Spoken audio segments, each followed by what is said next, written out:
حبيبه إن الله وملائكته يصلون على النبي يا أيها الذين آمنوا صلوا عليه وسلموا تسليما اللهم صل على سيدنا مولانا محمد معدن الجود والكرم وعلى آله وبارك وسلم صلاة وسلام عليك يا رسول الله صلی اللہ تعالی علیہ وسلم لا الہ الا اللہ محمد رسول اللہ صلی اللہ تعالی علیہ وسلم الحمدللہ رب العالمین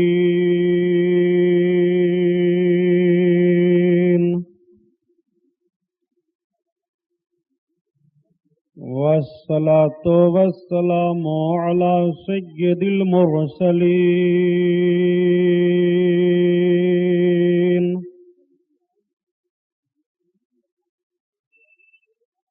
وعلى آله الطاهرين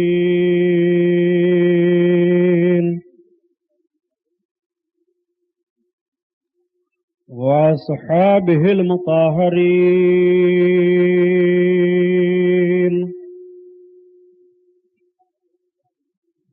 وابنه الغوث العظم الجيلاني محي الدين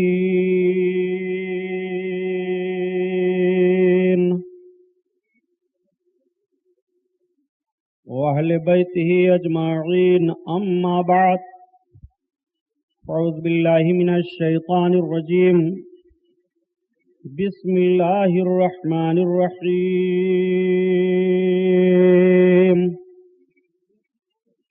قال الله تعالى في القرآن العظيم الفرقان الحميد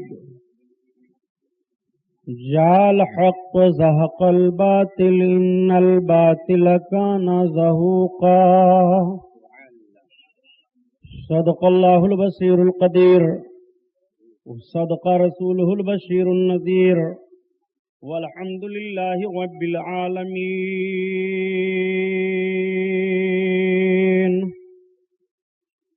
لائق صد احترام علماء اہل سنت، قابل قدر سامعین حضرات، آئیے ہم اور آپ سب سے پہلے اپنے اور ساری کائنات کے مرکز عقیدت حضور رحمت للعالمین شفیع المذنبین رسول گرامی وقار محبوب پروردگار دونوں عالم کے مالک و مختار حضور محمد الرسول اللہ صلی اللہ تعالی علیہ وسلم کے دربار پرانوار میں درود شریف کا نذرانہ پیش فرمائیں. پڑھیے بلند آواز سے اللہم صلی علی سیدنا مولانا محمد معدن الجود والکرم وعلی آلہ وبارک وسلم صلاۃ و سلام علیک یا رسول اللہ صلی اللہ تعالی علیہ وسلم. پورا مجمع خیر و برکت کے لیے اور درود شریف پڑھ لیجیے. اللہم صلی علی سیدنا مولانا محمد معدن الجود والکرم وعلی آلہ وبارک وسلم صلاۃ و سلام علیک یا رسول اللہ صلی اللہ تعالی علیہ وسلم. حضرات گرامی، جشن امام حسین رضی اللہ تعالی عنہ کا آج یہ 7واں جلسہ ہے جس میں ہم اور آپ شرکت کی سعادت حاصل کیے ہوئے ہیں. اللہ رب العزت اس محفل نور کو قبول فرمائے، ہمیں اور آپ کو دارین کی بھلائیوں سے نوازے. کل کا بیان حضور سرکار سیدنا پیر پیرا میر میرا شاہ جیلاں بڑے پیر دستگیر غوث اعظم رضی اللہ تعالی عنہ کے تعلق سے ہوا. آج جو میں نے وعدہ کیا تھا کہ آقا کریم صلی اللہ تعالی علیہ وسلم کی مقدس زندگی پاک کا وہ گوشہ آپ کے سامنے میں رکھوں گا جس سے آپ کا ایمان تازہ ہو. اور 5واں بیان جو میں نے کیا تھا اور چھوڑ دیا تھا غزوہ خندق کے حالات کو، آج وہیں سے پھر بیان ہوگا. آپ اپنے ذہن و دماغ کو حاضر رکھ کر کے غور و فکر کے ساتھ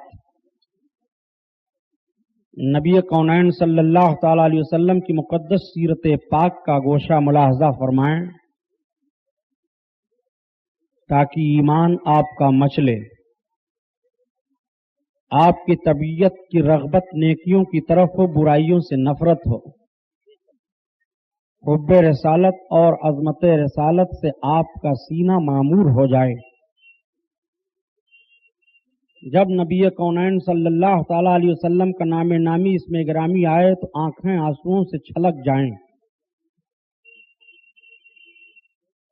آپ کا ذہن و فکر مدینہ کی چھاؤں میں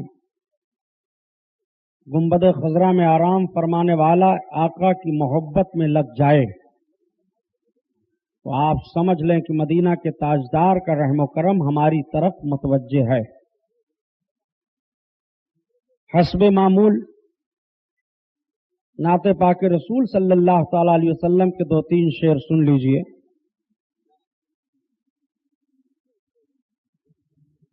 پڑھتا رہتا ہوں اسی واسطے کثرت سے درود، پڑھتا رہتا ہوں اسی واسطے کثرت سے درود، پڑھتا رہتا ہوں اسی واسطے کثرت سے درود،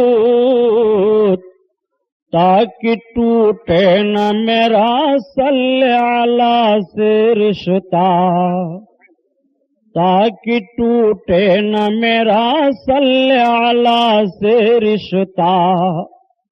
یا رسول اللہ،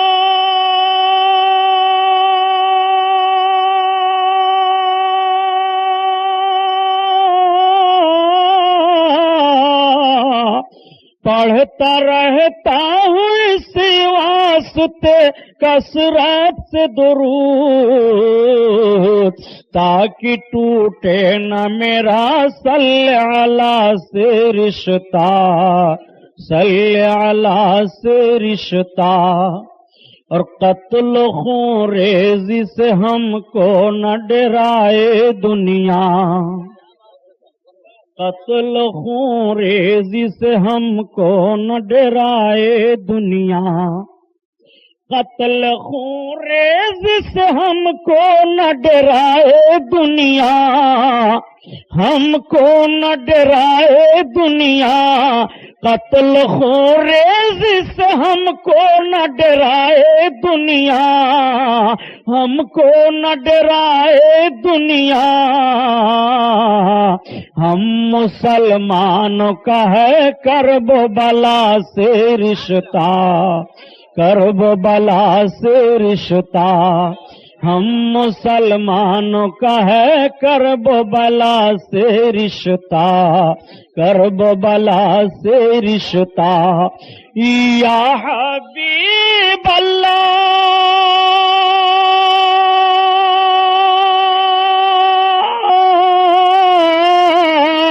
جھولیاں اپنے بھر جائے گی انشاءاللہ، جھولیاں اپنے بھی بھر جائے گی انشاءاللہ. ان کی آمین سے ہے اپنی دعا کا رشتہ، اپنی دعا کا رشتہ. ان کی آمین سے ہے اپنی دعا کا رشتہ، اپنی دعا کا رشتہ. پڑھتا رہتا ہوں اسی واسطے کثرت سے درود، تاکہ ٹوٹے نہ میرا صلی علی سے رشتہ. 2-3 شعر آپ اپنی زبان میں سن لیں.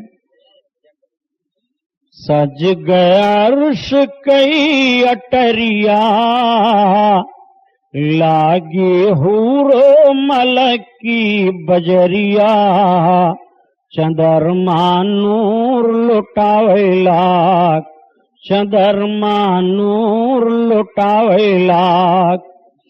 سج گئے عرش کی اٹریا لاگی حور ملک کی بجریا چندرما نور لٹاویلا چندرما نور لٹاویلا آج للن ہاشم کے آئے دھرتی بھئی اجیاری آج للن ہاشم کے آئے دھرتی بھئی اجیاری بن موسم کے پھل گئے بگیا پھلون سج گئے ڈاری بن موسم کے پھل گئے بگیا پھلون سج گئے ڈاری بن موسم کے پھل گئے بگیا پھلون سج گئی ڈاری ڈولے خلد کئی مست بیریا چندرما نور لٹاویلا چندرما نور لٹاویلا کانکر پاتھر جیبھ پائی کے ناتے نبی سناویں کانکر پاتھر جیبھ پائی کے ناتے نبی سناویں بھر بھر تھالا حور صدقہ موتین روپ لٹاویں بھر بھر تھالا حور صدقہ موتین روپ لٹاویں چھل کے رحمت بھری گگریا چندرما نور لٹاویلا چندرما نور لٹاویلا سج گئے عرش کی اٹریا لاگی حور ملک کی بجریا وہ سرور کشور رسالت جو عرش پہ جلوہ گر ہوئے تھے اور نئے نرالے رب کے سامان رب کے مہمان کے لیے تھے یہاں زمین پر یہاں زمین میں وہاں فرش یہاں زمین میں وہاں فلک پر رچی تھی شادی مچی تھی دھومیں ادھر سے انوار ہنستے آتے ادھر سے نفحات اٹھ رہے تھے ادھر سے انوار ہنستے آتے ادھر سے نفحات اٹھ رہے تھے وہ سرور کشور رسالت جو عرش پہ جلوہ گر ہوئے تھے جو عرش پہ جلوہ گر ہوئے تھے درود پاک اللہم صلی اللہ سیدنا مولانا محمد معدن الجود والکرم وعلی آلہ وبارک وسلم صلاۃ و سلام علیک یا رسول اللہ صلی اللہ تعالی علیہ وسلم. اسلام کی فطرت میں قدرت نے لچک دی ہے، یہ اتنا ہی ابھرے گا جتنا اسے دباؤ گے. آہر اسلام تیرے چاہنے والے نہ تھے، آہر اسلام تیرے چاہنے والے نہ رہے، جن کا تو چاند تھا افسوس وہ حالے نہ رہے. کہ شان سے حسان بولے، فدائے حامل قرآن بولے، غلامی بوتی ایمان بولے، وہ نقطہ رس دقیقہ دان بولے، ادب کا مطلع تابان بولے، وَأَحْسَنُ مِنْكَ لَمْ تَرَقَّتُ عَيْنِي وَأَجْمَلُ مِنْكَ لَمْ تَلِدِ النِّسَاءُ خُلِقْتَ مُبَرَّأً مِنْ كُلِّ عَيْبٍ كَأَنَّكَ قَدْ خُلِقْتَ كَمَا تَشَاءُ. ہزار بار بشویم دہن ز مشک گلاب ہنوز نام تو گفتن کمال بے ادیست.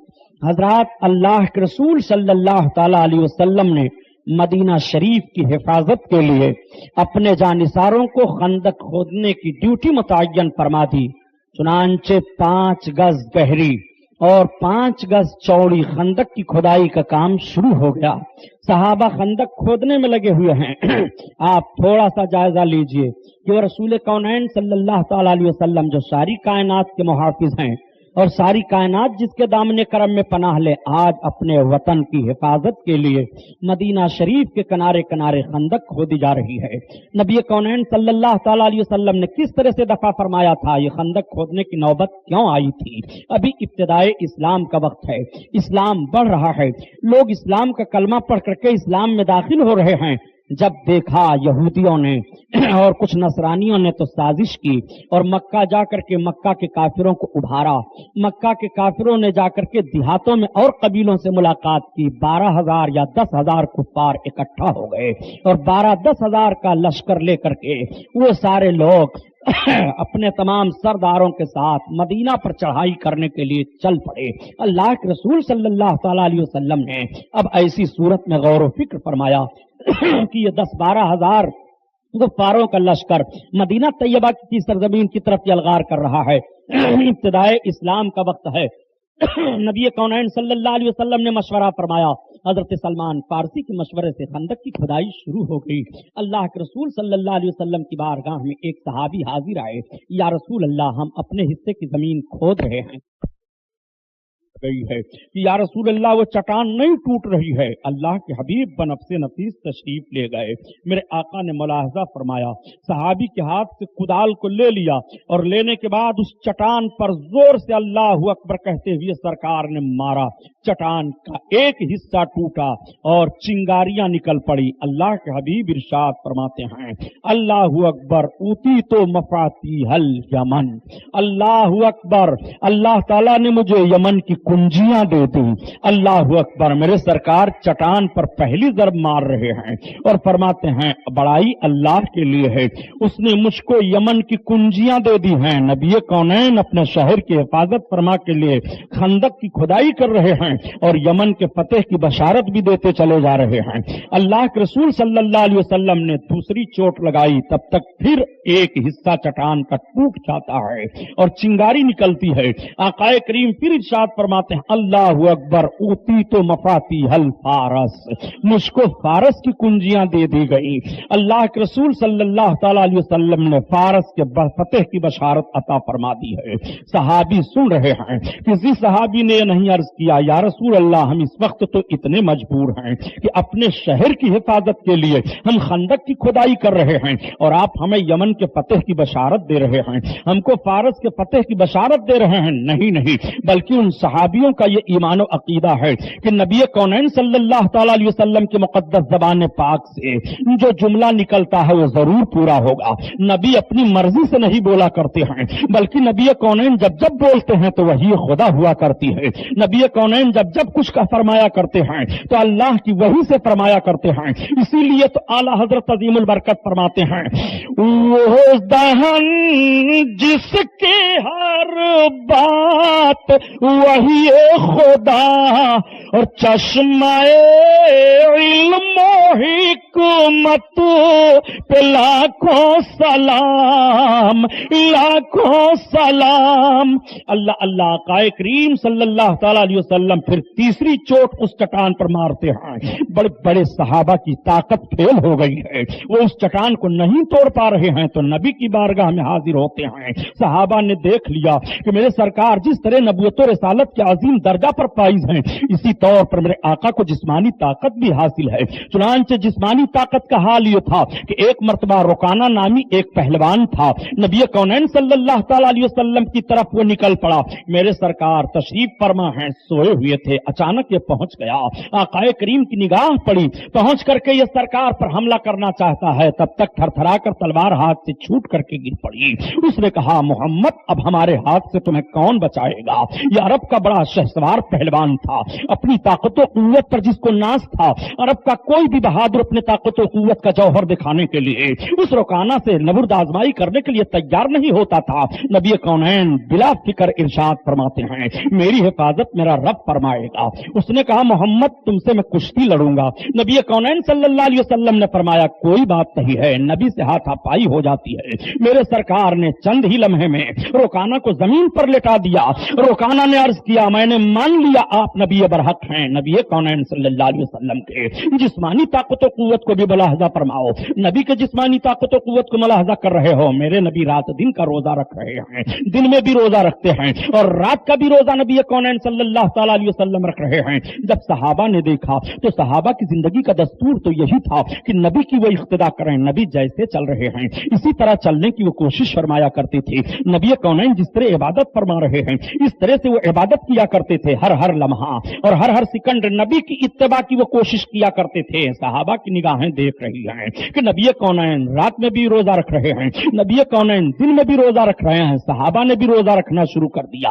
آقا کی نگاہ صحابہ کے چہروں پر پڑ جاتی ہے. نبی کونین ارشاد فرماتے ہیں میرے صحابہ تمہارے چہرے اداس کیوں دکھائی دے رہے ہیں, ہونٹ سوکھے ہوئے کیوں دکھائی دے رہے ہیں؟ کسی نے عرض کیا یا رسول اللہ ہم بھی راتوں دن کا روزہ رکھ رہے ہیں. نبی کونین صلی اللہ تعالی علیہ وسلم نے جب اس جملے کو سنا تو ارشاد فرماتے ہیں صحابہ کے درمیان آقا ارشاد فرما رہے ہیں, نبی کا جو جلوہ دیکھ رہے ہیں ان سے یہ ارشاد ہو رہا ہے, نبی کی خدمت میں جو صبح و شام رہ رہے ہیں ان سے یہ ارشاد ہو رہا ہے, نبی کی بارگاہ میں اپنی ضرورتوں کے لیے جو کشکول پھیلائے رہتے ہیں ان کے لیے ارشاد ہو رہا ہے, نبی کی بارگاہ میں اپنی تمناؤں کے لیے جو فریادی بن کر کے پیش ہو رہے ہیں ان کے لیے ارشاد ہو رہا ہے. نبی کونین ارشاد فرماتے ہیں ایوکم مثلی, میرے صحابہ تم میں میری طرح سے کون ہے؟ بڑے بڑے صحابہ موجود ہیں. یہ خطاب ابو بکر صدیق سے بھی ہو رہا ہے, عمر فاروق اعظم سے بھی ہو رہا ہے, حضرت عثمان غنی سے بھی ہو رہا ہے, مولائے کائنات سے بھی ہو رہا ہے. جملہ صحابہ کرام نے نبی کے اس فرمان کو سنا ہے. نبی ارشاد فرما رہے ہیں ایوکم مثلی, تم میں میری طرح سے کون ہے؟ کسی صحابی نے عرض نہیں کیا یا رسول اللہ میں آپ کی طرح ہوں. نہیں, نبی فرما رہے ہیں تم ہماری طرح نہیں ہو. جب صحابہ نبی کی طرح نہیں ہیں تم کیسے نبی کی طرح ہو سکتے ہو؟ جب صحابہ نبی کی طرح نہیں بن سکتے ہیں تم نبی کی طرح کیسے بن سکتے ہو؟ آقا ارشاد فرماتے ہیں آگے ربی طعمنی و اسقینی, میرا رب تو مجھے کھلاتا اور پلاتا ہے. نبی کونین نے بتا دیا کہ تم اپنی طرح سے مجھے سمجھ کر کے کوئی کام نہ کرنا. میں ان لوگوں سے پوچھنا چاہتا ہوں جو اپنے آپ کو عامل بالحدیث بتایا کرتے ہیں کہ ہم عامل بالحدیث ہیں, ہمارا ایمان تو نبی کی ساری حدیثوں پر ہے لیکن نبی کی ساری حدیثوں پر عمل نہیں کر پاؤ گے.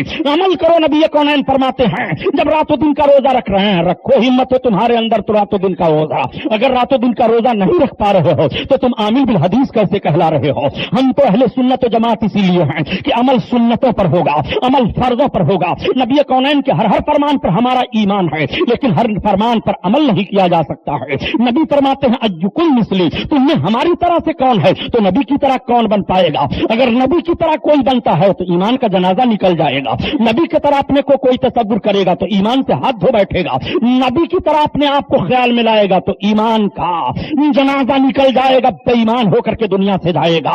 ایمان بہت بڑی دولت ہے, ایمان جوہر ہے, ایمان روشنی ہے, ایمان برہان ہے. اگر ایمان نہیں ہے تو پیارے دوستو زندگی برباد و تباہ ہے. اور ایمان نام ہے عظمت رسالت اپنے دل میں بسا لینے کا, ایمان نام ہے محبت رسول سے اپنے سینے کو جگمگا لینے کا. نبی کونین صلی اللہ تعالی علیہ وسلم کے جسمانی طاقت کو بھی صحابہ نے ملاحظہ فرمایا. اسی لیے تو اعلیٰ حضرت عظیم البرکت فرماتے ہیں تم کبھی بھی اپنے نبی کو اپنی طرح سے نہ سمجھنا, کبھی بھی نبی کونین کو اپنی طرح سے تصور نہ کرنا. ارے خدا کی قسم نبی کونین کا کریمانہ حال تو یہ ہے کہ صحابہ نے دیکھ لیا کہ میرے شکم پر بھی پتھر بدھے ہوئے ہیں اور نبی کے شکم اطہر پر بھی پتھر بدھے ہوئے ہیں, لیکن وہی نبی ہیں تھوڑے سے کھجور میں سارے لوگوں کو کھلا دیا کرتے ہیں. وہی نبی کونین ہیں تھوڑے سے پانی سے سب کو پلا دیا کرتے ہیں. اسی لیے تو اعلیٰ حضرت عظیم البرکت فرماتے ہیں آسماں خان زمیں خان زمانہ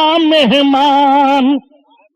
یا رسول اللہ یہ آسمان بھی دسترخوان ہے, یہ زمین بھی دسترخوان ہے, یہ سب زمانہ والے آپ کے مہمان ہیں. آسماں خان زمیں خان زمانہ مہمان, آسماں خان زمیں خان زمانہ مہمان. اور صاحب خانہ لقب کس کا ہے تیرا تیرا, صاحب خانہ لقب کس کا ہے تیرا تیرا تیرا تیرا. مذہب اسلام مسلک اعلی حضرت علامہ غلام محی الدین صاحب قبلہ سبحانی.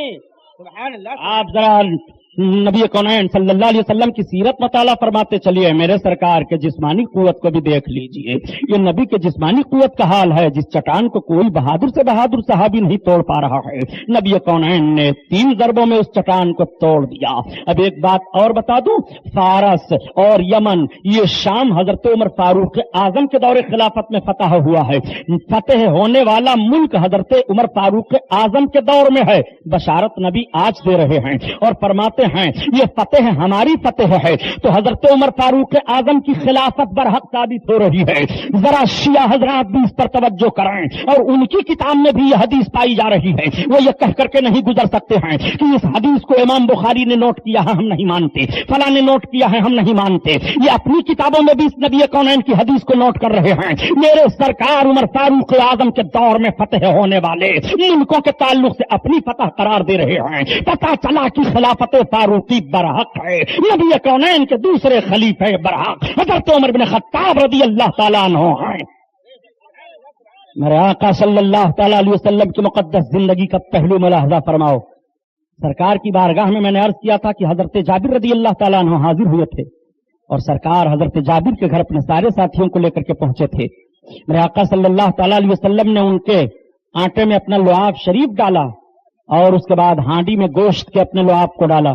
ارشاد فرمایا جابر اپنی بیوی سے کہہ دو اور عورتوں کو بلا لے، کھانا تیار ہو، اور 10 آدمیوں کو بلاتے جاؤ، سب کھاتے جائیں. لوگوں کو بلاتے جا رہے ہیں، سب کھاتے جا رہے ہیں. راویان حدیث کا بیان ہے کہ کھانے والے 1000 سے زائد تھے. اللہ اکبر، 1.5 سیر جو کے آٹے میں نبی کونین نے اتنے صحابہ کو کھلا دیا. ایک بکری کے چھوٹے سے بچے کے سالن میں اتنے صحابہ کو سرکار نے کھلا دیا. تو اب آپ کو اعلیٰ حضرت کا شعر پڑھنا پڑے گا. آسماں خان زمین خان زمانہ مہمان، صاحب خانہ لقب کس کا ہے تیرا تیرا. نبی کونین صلی اللہ تعالیٰ علیہ وسلم جب سب کو کھلاتے ہیں تو فرماتے ہیں جابر اپنے گھر والوں کو بھی کہہ دو کھا لیں، تم بھی کھا لو. عرض کرتے ہیں یا رسول اللہ میرے سرکار آپ تو تناول فرمائیں. نبی کونین صلی اللہ تعالیٰ علیہ وسلم نے بھی تناول فرمایا. یہاں تک کہ واقعات تو سیرت کی بہت ساری کتابوں میں مل رہے ہیں، یہاں تک کا معاملہ تو تمام لوگ جانتے ہیں. لیکن مولانا روم رحمت اللہ تعالیٰ علیہ اپنی مثنوی شریف میں ایک اور بات اسی قبیل سے تحریر فرماتے ہیں. مولانا روم فرماتے ہیں کہ اللہ کے رسول صلی اللہ علیہ وسلم نے جب کھانے کا ارادہ فرمایا تو فرماتے ہیں جابر تمہارے بچے تو ہیں؟ عرض کرتے ہاں یا رسول اللہ. وہ بچے کہاں ہیں یا رسول اللہ؟ آپ کھانا تناول فرمائیں. نبی کونین نے فرمایا آخر ہیں وہ کہاں بچے؟ ان بچوں کا معاملہ یہ ہوا تھا کہ حضرت جابر کے 2 بچے تھے. جب انہوں نے اپنے باپ کو دیکھا کہ جانور کو اس طرح سے ذبح کر رہے ہیں تو بچے اپنے باپ کے نقل کو اتارنے کے لیے مکان کی چھت پر چلے گئے. وہی چھرا لے لیا. حضرت جابر تو دعوت دینے کے لیے چلے گئے ہیں. ایک بچے نے کہا ذرا لیٹو میں بتا دوں کہ ابا نے جانور کو کیسے ذبح کیا ہے. بچپن کا ماحول ہے. جیسے وہ زمین پر لٹائے انہوں نے چھرا پھیر دیا. چھرے کا پھیرنا تھا، گلا کٹا، خون نکلنے لگا، تڑپ گیا بچہ. دوسرا بچہ دیکھا وہ بھی گھبرا گیا، کود پڑا چھت سے. دونوں ضائع ہو گئے. دونوں کی روح کب سے انسری سے پرواز کر گئی. اہلیہ نے جا کر کے دیکھا تو دونوں بچوں کی جان چلی گئی ہے. مگر کیسی صابرہ اور شاکرہ خاتون وہ تھی.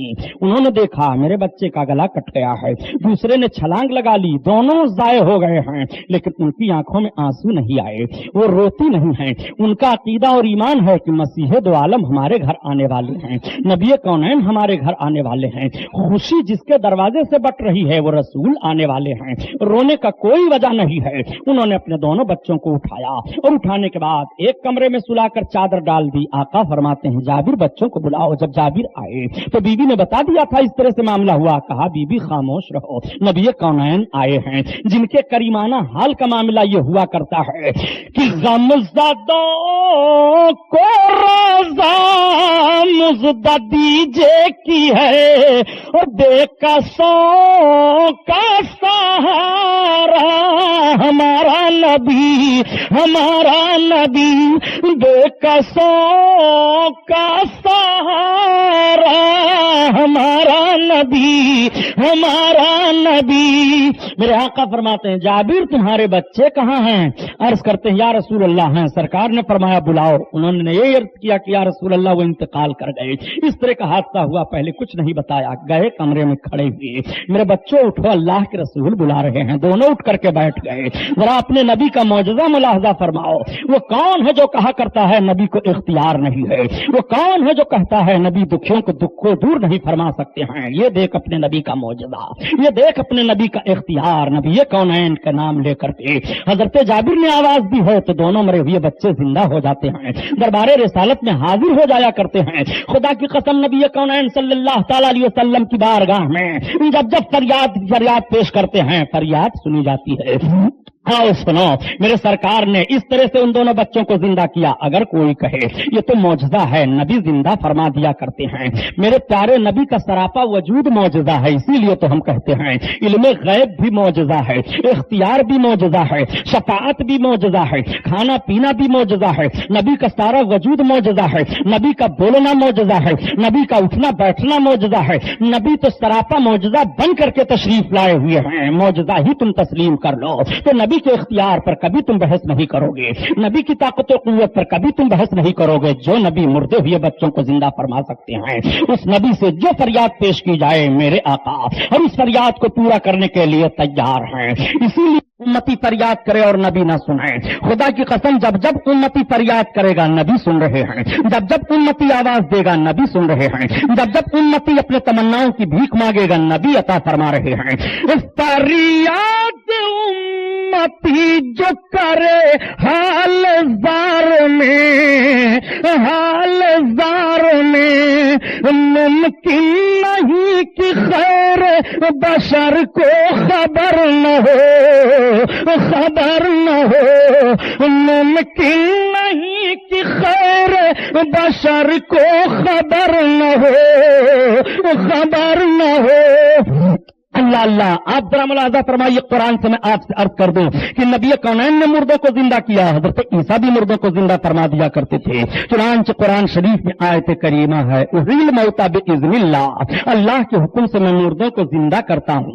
حضرت عیسیٰ فرماتے ہیں اللہ کے حکم سے میں کوڑھیوں کو اچھا کرتا ہوں، میں نابیناؤں کو آنکھ دے دیا کرتا ہوں. تو قرآن میں رب فرماتا ہے حضرت عیسیٰ علیہ السلام کے لیے حضرت عیسیٰ کوڑھیوں کو اچھا فرما رہے ہیں، حضرت عیسیٰ نابیناؤں کو آنکھ دے رہے ہیں، حضرت عیسیٰ مردوں کو زندہ فرما رہے ہیں. حضرت عیسیٰ کے لیے ان چیزوں کا انکار کر دو تو قرآن کا انکار لازم آئے گا، تمہارا داخلہ اسلام میں نہیں رہے گا. ارے ظالم، جن باتوں کو تو عیسیٰ کے لیے مان رہا ہے وہی باتیں اپنے رسول کے لیے کیوں نہیں مان رہا ہے؟ حضرت عیسیٰ اگر مردوں کو زندہ فرما رہے ہیں تو میرے سرکار بھی تو زندہ مردوں کو فرما رہے ہیں. اگر حضرت عیسیٰ کوڑھیوں کو اچھا کر رہے ہیں تو نبی کی دربار میں ہر مریض شفا پا رہا ہے. اگر حضرت عیسیٰ نابیناؤں کو آنکھیں عطا فرما رہے ہیں تو نبی کونین کی بھی تو روشنی بٹ رہی ہے. نبی کی ضیاء آج بھی بٹ رہی ہے، کل بھی بٹ رہی تھی. نبی کی بارگاہ سے آج بھی روشنی لوگ پا رہے ہیں، کل بھی پا رہے تھے. اسی لیے تو اعلیٰ حضرت عظیم البرکت فرماتے ہیں ارے نبی کی بارگاہ سے تمہیں ملتا کیا نہیں ہے، سب کچھ پا رہے ہو. اسی لیے اعلیٰ حضرت عظیم البرکت فرماتے ہیں ارے سن، تیرے نبی کی شان کا عالم تو یہ ہے کہ سب سے ہمارا نبی اور اپنے مولا کا پیارا ہمارا نبی دونوں عالم کا دولہا ہمارا نبی. اللہ اللہ، بات چل رہی ہے غزوہ خندق کی. غزوہ خندق کے قریب آ کر کے تمام کفار پہنچ گئے ہیں. ابو سفیان آئے ہیں، اکرمہ آئے ہیں، خالد بن ولید آئے ہیں، بڑے بڑے سردار آئے ہوئے ہیں. ابھی حضرت خالد بن ولید اسلام نہیں لائے تھے، ابھی حضرت اکرمہ اسلام نہیں لائے تھے، ابھی ابو سفیان اسلام نہیں لائے تھے. یہ سارے سرغنہ اسلام کے خلاف تلواریں لے کر کے مدینہ پر آئے ہیں. لیکن آپ سنتے رہتے ہو یہی حضرت خالد بن ولید ہیں، رسول اللہ کے قدموں میں آ گئے ہیں. یہی حضرت